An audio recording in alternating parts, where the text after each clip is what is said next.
Airplane Flying Handbook, FAA 80833C, Chapter 1. Introduction to Flight Training. Introduction. The overall purpose of primary and intermediate flight training, as outlined in this handbook, is the acquisition and honing of basic airmanship skills. Airmanship is a broad term that includes a sound knowledge of and experience with the principles of flight, the knowledge, experience, and ability to operate an aircraft with competence and precision both on the ground and in the air, and the application of sound judgment that results in optimal operational safety and efficiency. Learning to fly an aircraft has often been compared to learning to drive an automobile. This analogy is misleading, since aircraft operate in a three-dimensional environment.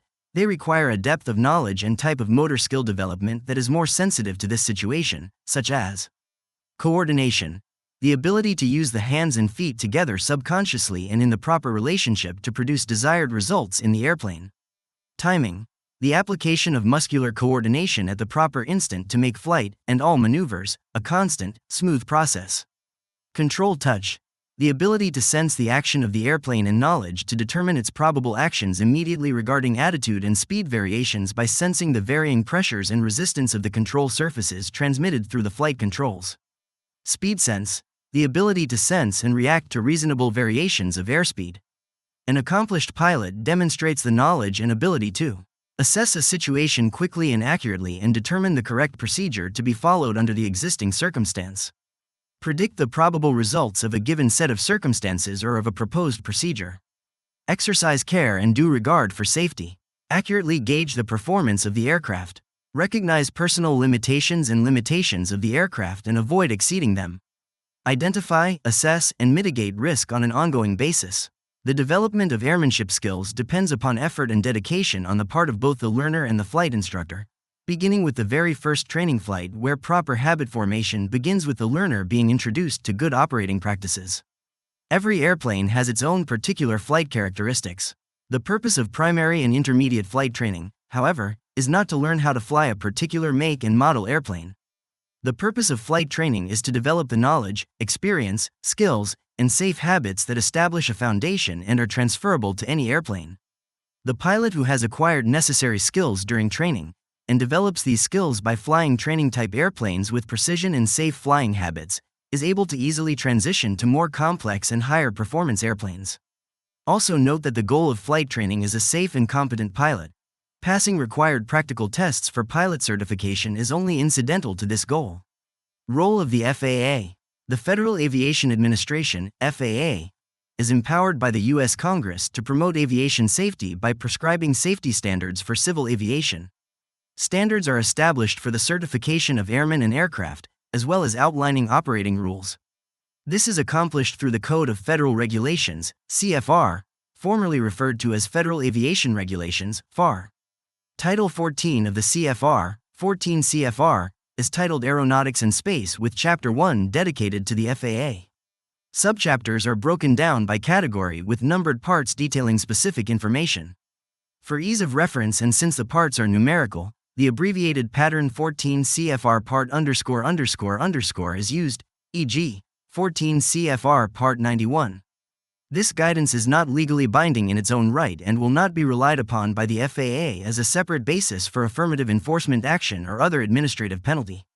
Conformity with the guidance is voluntary only and nonconformity will not affect rights and obligations under existing statutes and regulations. While the various subchapters and parts of 14 CFR provide general to specific guidance regarding aviation operations within the U.S., the topic of aircraft certification and airworthiness is spread through several interconnected parts of 14 CFR. 14 CFR Part 21 prescribes procedural requirements for issuing airworthiness certificates and airworthiness approvals for aircraft and aircraft parts. A standard airworthiness certificate, FAA Form 8100-2, is required to be displayed in the aircraft in accordance with 14 CFR Part 91, Section 91.203b. It is issued for aircraft type certificated in the normal, utility, acrobatic, commuter or transport category, and for manned free balloons. A standard airworthiness certificate remains valid as long as the aircraft meets its approved type design, is in a condition for safe operation and maintenance, and preventative maintenance and alterations are performed in accordance with 14 CFR Parts 21, 43, and 91. 14 CFR Part 39 is the authority for the FAA to issue airworthiness directives, ADS, when an unsafe condition exists in a product, aircraft, or part, and the condition is likely to exist or develop in other products of the same type design. 14 CFR Part 43 prescribes rules governing the maintenance, preventive maintenance, rebuilding, and alteration of any aircraft having a U.S. airworthiness certificate. It also applies to the airframe, aircraft engines, propellers, appliances, and component parts of such aircraft. 14 CFR Part 45 identifies the requirements for the identification of aircraft, engines, propellers, certain replacement and modification parts, and the nationality and registration marking required on U.S. registered aircraft. 14 CFR Part 91 outlines aircraft certifications and equipment requirements for the operation of aircraft in U.S. airspace. It also prescribes rules governing maintenance, preventive maintenance, and alterations. Also found in 14 CFR Part 91 is the requirement to maintain records of maintenance, preventive maintenance, and alterations, as well as records of the 100-hour, annual, progressive, and other required or approved inspections.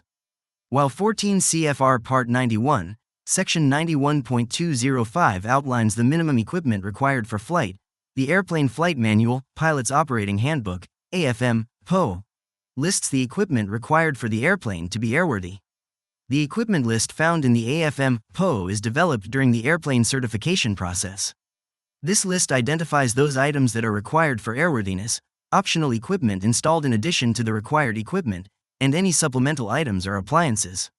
Figure 1-5 shows an example of some of the required equipment, standard or supplemental, not required but commonly found in the aircraft, and optional equipment for an aircraft. The equipment list, originally issued by the manufacturer, is maintained by the Type Certificate Data Sheet, TCDS. An aircraft and its installed components and parts must conform to the original type certificate or approved altered conditions to meet the definition of airworthy in accordance with 14 CFR Part 3.5. Certification requirements for pilots, medical certificate requirements, and operating rules are found in the following parts. 14 CFR Part 61 pertains to the certification of pilots, flight instructors, and ground instructors. It prescribes the eligibility, aeronautical knowledge, flight proficiency training, and testing requirements for each type of pilot certificate issued. 14 CFR Part 67 prescribes the medical standards and certification procedures for issuing medical certificates for airmen and for remaining eligible for a medical certificate. 14 CFR Part 68 contains requirements for operating certain small aircraft without a medical certificate. 14 CFR Part 91 contains general operating and flight rules. The section is broad in scope and provides general guidance in the areas of general flight rules, visual flight rules, VFR, instrument flight rules, IFR, and as previously discussed aircraft maintenance, and preventive maintenance and alterations. Flight Standard Service. The FAA's Flight Standard Service, FS, sets aviation standards for airmen and aircraft operations in the United States and for American airmen and aircraft around the world. Flight Standards is organized into 4 functional offices: Office of Safety Standards, Air Carrier Safety Assurance, General Aviation Safety Assurance, and Foundational Business. The primary interface between FS and the general aviation community, general public, is the local Flight Standards District Office, FSDO. The FSDOs are responsible for the certification and surveillance of certain air carriers, air operators, flight schools, training centers, airmen, pilots, flight instructors, mechanics, and other certificate holders. FSDO inspectors also handle general aviation accident investigation at the request of, or in cooperation with, the National Transportation Safety Board. Each FSDO is staffed by aviation safety inspectors, ASIs, whose specialties include operations, maintenance, and avionics. General aviation ASIs are highly qualified and experienced aviators. Once accepted for the position, an inspector will satisfactorily complete indoctrination training conducted at the FAA Academy. The indoctrination training coursework for a general aviation operations inspector, which is oriented to the tasks to be performed by an ASI in the general aviation environment, includes classroom and flight training on pilot certification activities. Thereafter, the inspector will complete recurrent training on a regular basis. Among other duties, the ASI is responsible for administering FAA practical tests for pilot and flight instructor certificates and associated ratings. Questions concerning pilot certification and/or requests for other aviation information or services should be directed to the FSDO. For specific FSDO locations and telephone numbers, refer to Role of the Pilot Examiner. Pilot and flight instructor certificates are issued by the FAA upon satisfactory completion of required knowledge and practical tests. The administration of practical tests is an FAA responsibility that may occur at the FSDO level. However, in order to satisfy the public need for pilot testing and certification services, the FAA delegates certain responsibilities, as the need arises, to private individuals who are not FAA employees.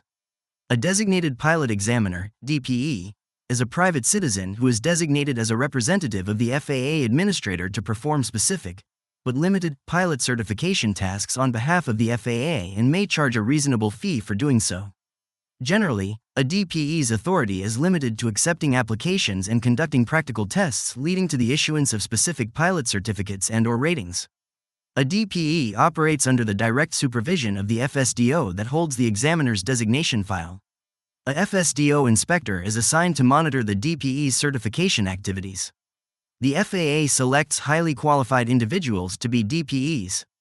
These individuals have good industry reputations for professionalism, high integrity, a demonstrated willingness to serve the public, and adhere to FAA policies and procedures in certification matters. A DPE is expected to administer practical tests with the same degree of professionalism, using the same methods, procedures, and standards as an FAA AOC. Note that a DPE is not an FAA AOC. A DPE cannot initiate enforcement action, investigate accidents, or perform surveillance activities on behalf of the FAA. However, the majority of FAA practical tests at the recreational, private, and commercial pilot level are administered by DPEs. Role of the flight instructor. The flight instructor is the cornerstone of aviation safety. The FAA has adopted an operational training concept that places the full responsibility for pilot training on the flight instructor. In this role, the instructor assumes the total responsibility for providing training in all the knowledge areas and skills necessary for pilots to operate safely and competently in the National Airspace System, NAS. This training includes airmanship skills, pilot judgment and decision-making, hazard identification, risk analysis, and good operating practices. See Risk Management Handbook, FAAH 80832. A flight instructor normally meets broad flying experience requirements, passes rigid knowledge and practical tests, and demonstrates the ability to apply recommended teaching techniques before being certificated. A pilot training program is dependent on the quality of the ground and flight instruction given. A good flight instructor has a thorough understanding of the learning process, knowledge of the fundamentals of instruction, and the ability to communicate effectively with the learner. A good flight instructor uses a syllabus and insists on correct techniques and procedures from the beginning of training so that the learner will develop proper habit patterns. The syllabus should embody the building block method of instruction in which the learner systematically progresses from the known to the unknown.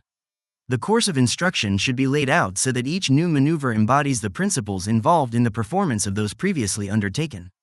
Consequently, through each new subject introduced, the learner not only learns a new principle or technique, but also broadens their application of those previously learned and has their deficiencies in the previous maneuvers emphasized and made obvious.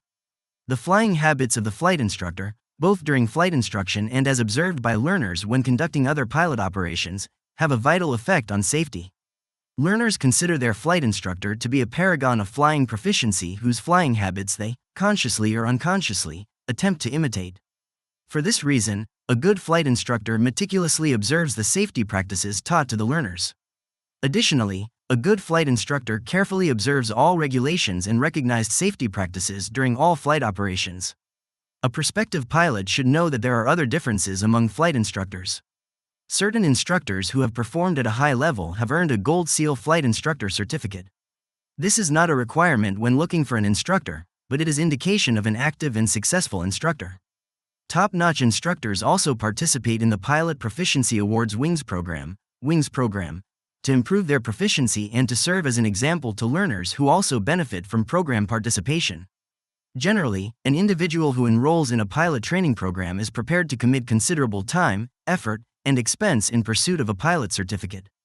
A trainee may judge the effectiveness of the flight instructor and the overall success of the pilot training program solely in terms of being able to pass the requisite FAA practical test. A good flight instructor is able to communicate that evaluation through practical tests is a mere sampling of pilot ability that is compressed into a short period of time. The flight instructor's role is to train the total pilot. Sources of flight training. The major sources of flight training in the United States include FAA-approved pilot schools and training centers, non-certificated, 14 CFR Part 61, flying schools, and independent flight instructors. FAA-approved schools are those flight schools certificated by the FAA as pilot schools under 14 CFR Part 141. Application for Part 141 certification is voluntary, and the school needs to meet specific requirements for personnel, equipment, maintenance, and facilities. The school operates each course offering in accordance with an established curriculum that includes a training course outline, TCO, approved by the FAA. Each TCO contains enrollment prerequisites, a detailed description of each lesson including standards and objectives, expected accomplishments and standards for each stage of training, and a description of the checks and tests used to measure each training course enrollee's accomplishments. An FAA-approved pilot school air agency certificate expires and needs to be renewed every 2 years. Renewal is contingent upon proof of continued high-quality instruction and a minimum level of instructional activity. Training at an FAA-certificated pilot school is structured, and because of this structured environment, the graduates of these pilot schools are allowed to meet the certification experience requirements of 14 CFR Part 61 with less flight time. Many FAA-certificated pilot schools have DPEs on staff to administer FAA practical tests. Some schools have been granted examining authority by the FAA. A school with examining authority for a particular courses has the authority to recommend its graduates for pilot certificates or ratings without further testing by the FAA. A list of FAA-certificated pilot schools and their training courses can be found at FAA-approved training centers are certificated under 14 CFR Part 142. Training centers, like certificated pilot schools, operate in a structured environment with approved courses and curricula and stringent standards for personnel, equipment, facilities, operating procedures, and record-keeping. Training centers certificated under 14 CFR Part 142, however, specialize in the use of flight simulation, full flight simulators and flight training devices in their training courses. There are a number of flying schools in the United States that are not certificated by the FAA. These schools operate under the provisions of 14 CFR Part 61. Many of these non-certificated flying schools offer excellent training and meet or exceed the standards required of FAA-approved pilot schools. Flight instructors employed by non-certificated flying schools, as well as independent flight instructors, meet the same basic 14 CFR Part 61 flight instructor requirements for certification and renewal as those flight instructors employed by FAA-certificated pilot schools. In the end, any training program is dependent upon the quality of the ground and flight instruction a learner receives. Airman Certification Standards, ACS, and Practical Test Standards, PTS. Practical tests for FAA pilot certificates and associated ratings are administered by FAA inspectors and DPEs using FAA Airman Certification Standards, ACS, and Practical Test Standards, PTS, which co-end-to-end structured areas of operation, tasks, and standards. 14 CFR Part 61, Section 61.43 specifies that the practical test consists of the tasks specified in the areas of operation for the Airman certificate or rating sought. To pass the test, the applicant demonstrates mastery of the aircraft performing each task successfully, PR efficiency and competency within the approved standards, and sound judgment. It should be emphasized that the ACS and PTS are testing documents rather than teaching documents. Although the pilot applicant should be familiar with these books and refer to the standards they contain during training, the ACS and PTS are not intended to be used as a training syllabus. They contain the standards to which maneuvers, procedures on FAA practical tests should be performed and the FAA policies governing the administration of practical tests. An appropriately rated flight instructor is responsible for training a pilot applicant to acceptable standards in all subject matter areas, procedures, and maneuvers included in, and encompassed by, the tasks within each area of operation in the appropriate ACS and PTS. Flight instructors and pilot applicants should always remember that safe, competent piloting requires a commitment to learning, planning, and risk management that goes beyond rote performance of maneuvers. Descriptions of tasks and information on how to perform maneuvers and procedures are contained in reference and teaching documents, such as this handbook. A list of reference documents is contained in the appendices of each ACS and PTS.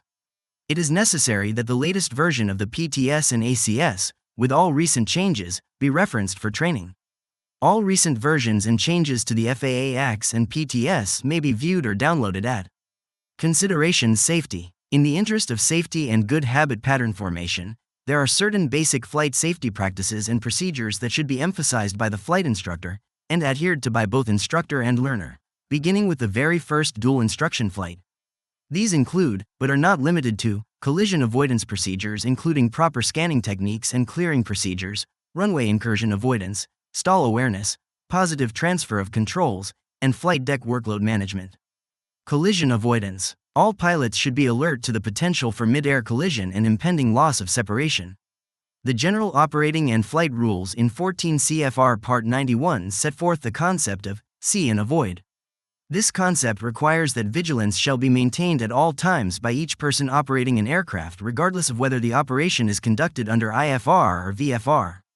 Pilots should also keep in mind their responsibility for continuously maintaining a vigilant lookout regardless of the type of aircraft being flown and the purpose of the flight.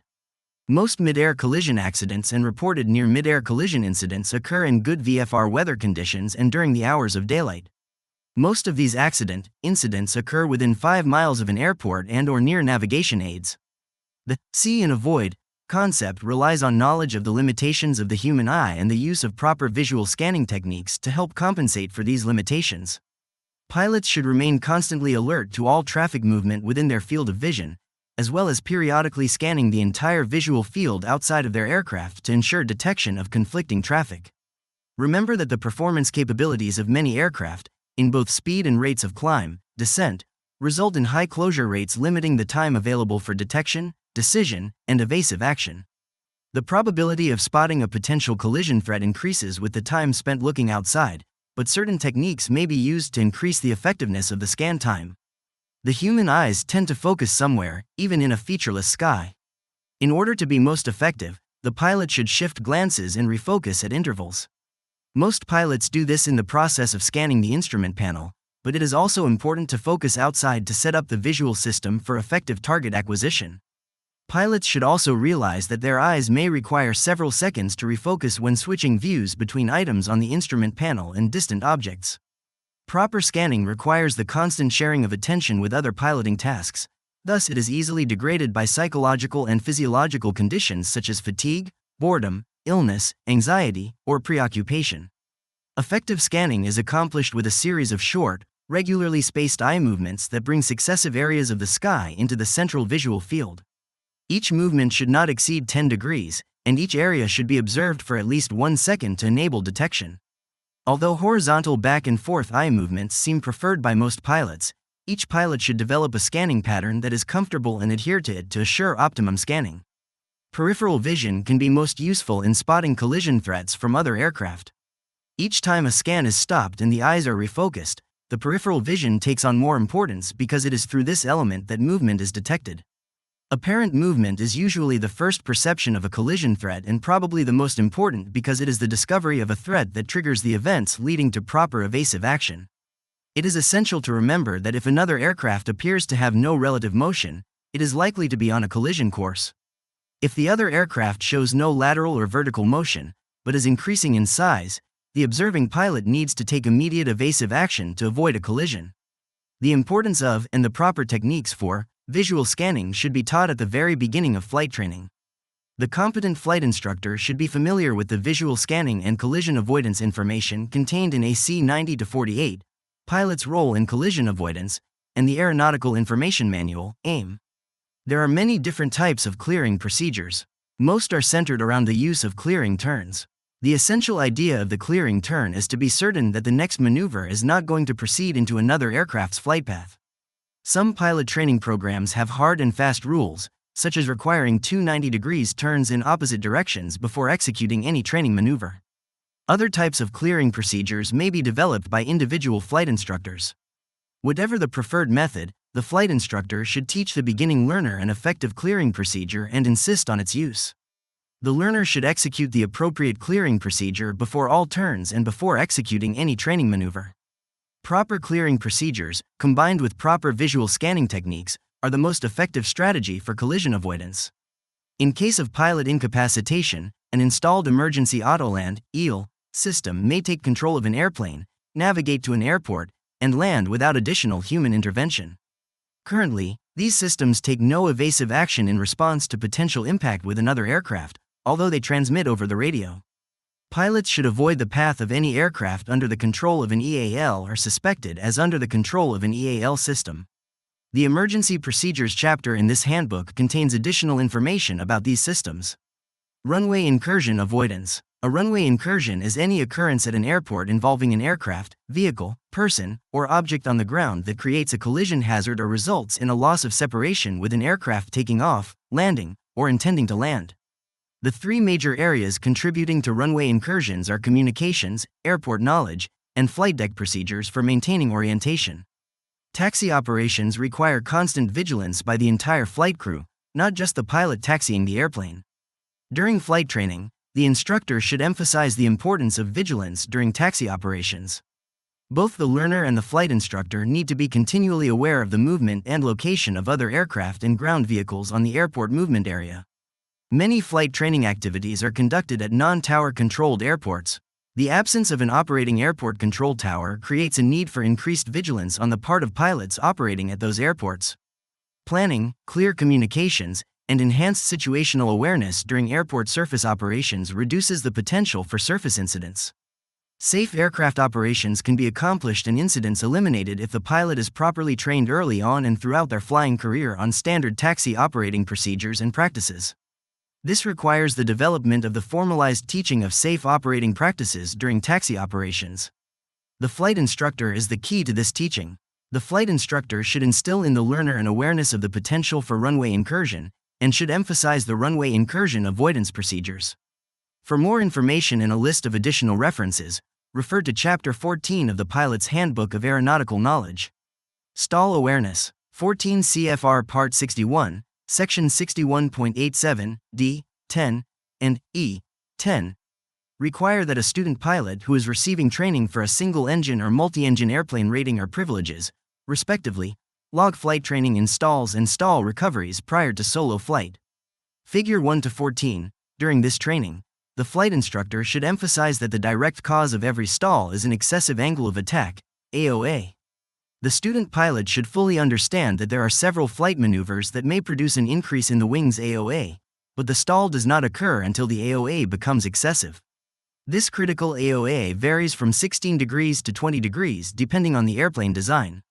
Figure 1-15, the flight instructor should emphasize that low speed is not necessary to produce a stall. The wing can be brought to an excessive AOA at any speed. High pitch attitude is not an absolute indication of proximity to a stall. Some airplanes are capable of vertical flight with a corresponding low AOA. Most airplanes are quite capable of stalling at a level or near level pitch attitude. The key to stall awareness is the pilot's ability to visualize the wing's AOA in any particular circumstance, and thereby be able to estimate his or her margin of safety above stall. This is a learned skill that should be acquired early in flight training and carried through the pilot's entire flying career. The pilot should understand and appreciate factors such as airspeed, pitch attitude, load factor, relative wind, power setting, and aircraft configuration in order to develop a reasonably accurate mental picture of the wing's AOA at any particular time. It is essential to safety of flight that pilots take into consideration this visualization of the wing's AOA prior to entering any flight maneuver. Chapter 3, Basic Flight Maneuvers, discusses stalls in detail. Use of checklists. Checklists have been the foundation of pilot standardization and flight deck safety for years. The checklist is a memory aid and helps to ensure that critical items necessary for the safe operation of aircraft are not overlooked or forgotten. Checklists need not be do lists. In other words, the proper actions can be accomplished, and then the checklist used to quickly ensure all necessary tasks or actions have been completed with emphasis on the check in checklist. However, checklists are of no value if the pilot is not committed to using them. Without discipline and dedication to using the appropriate checklists at the appropriate times, the odds are on the side of error. Pilots who fail to take the use of checklists seriously become complacent and begin to rely solely on memory. The importance of consistent use of checklists cannot be overstated in pilot training. A major objective in primary flight training is to establish habit patterns that will serve pilots well throughout their entire flying career. The flight instructor should promote a positive attitude toward checklist usage, and the learner should realize its importance. At a minimum, prepared checklists should be used for the following phases of flight. Pre-flight inspection, before engine start, engine starting, before taxiing, before takeoff, after takeoff, cruise, descent, before landing, after landing, engine shutdown and securing. During flight training, there should be a clear understanding between the learner and flight instructor of who has control of the aircraft. Prior to any flight, a briefing should be conducted that includes the procedures for the exchange of flight controls. The following 3-step process for the exchange of flight controls is highly recommended. When a flight instructor wishes the learner to take control of the aircraft, he or she should say to the learner, "You have the flight controls." The learner should acknowledge immediately by saying, "I have the flight controls." The flight instructor should then confirm by again saying, "You have the flight controls." Part of the procedure should be a visual check to ensure that the other person actually has the flight controls. When returning the controls to the flight instructor, the learner should follow the same procedure the instructor used when giving control to the learner. The learner should stay on the controls until the instructor says, "I have the flight controls." There should never be any doubt as to who is flying the airplane at any time. Numerous accidents have occurred due to a lack of communication or misunderstanding as to who actually had control of the aircraft, particularly between learners and flight instructors. Establishing the above procedure during initial training ensures the formation of a very beneficial habit pattern. Continuing education. In many activities, the ability to receive feedback and continue learning contributes to safety and success. For example, professional athletes receive constant coaching. They practice various techniques to achieve their best. Medical professionals read journals, train, and master techniques to achieve better outcomes. ING's FAA Program. Compare continuous training and practice to 14 CFR Part 61, Section 61.56, C. 1 and 2, which allows for training and a sign-off within the previous 24 calendar months in order to act as a pilot in command. Many astute pilots realize that this regulation specifies a minimum requirement, and the path to enhanced proficiency, safety, and enjoyment of flying takes a higher degree of commitment, such as using 14 CFR Part 61, Section 61.56, E. For this reason, many pilots keep their flight review up to date using the FAA WINGS Program. The program provides continuing pilot education and contains interesting and relevant study materials that pilots can use all year round. A pilot may create a WINGS account by logging on to this account gives the pilot access to the latest information concerning aviation technology and risk mitigation. It provides a means to document targeted skill development as a means to increase safety. As an added bonus, participants may receive a discount on certain flight insurance policies. Chapter Summary. This chapter discussed some of the concepts and goals of primary and intermediate flight training. It identified and provided an explanation of regulatory requirements and the roles of the various entities involved. It also offered recommended techniques to be practiced and refined to develop the knowledge, proficiency, and safe habits of a competent pilot.